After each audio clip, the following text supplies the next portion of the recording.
Suppose I'm presented with the following question. Find the LCM of 18 and 48. Well, first, the LCM means the least common multiple. And the idea here is I want to find the smallest number that I can evenly divide by both 18 and 48. One of the easier ways to do this is actually to break these guys down into their primes and then just grab all the biggest pieces so that we're sure it will divide. So let's do that.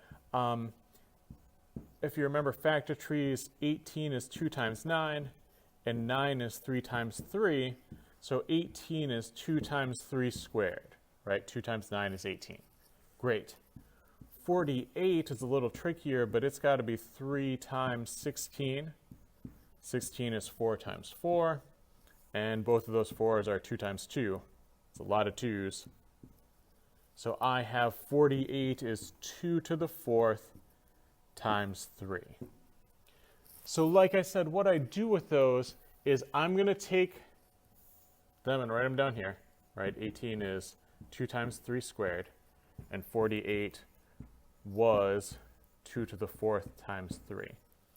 Now I see both of these guys have a 2 and a 3. Now if one of them had a 5 or something, I would throw that 5 in as well. It doesn't have to be in both. But then I take the largest exponent that appears.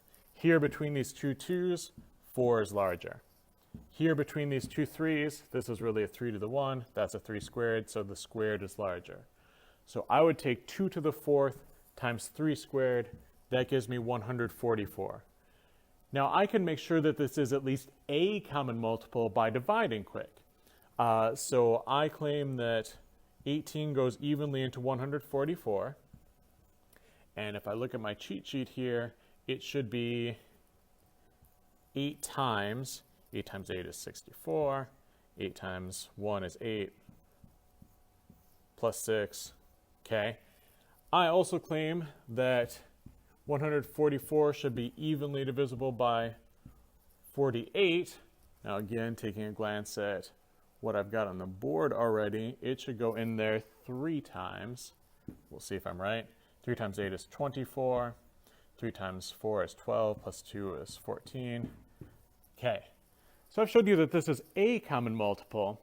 To prove to you it's the least common multiple, I'd have to do a little bit more, but at least I've checked to make sure that it is a multiple, which means it has a shot at being the least common multiple, and in fact, it is.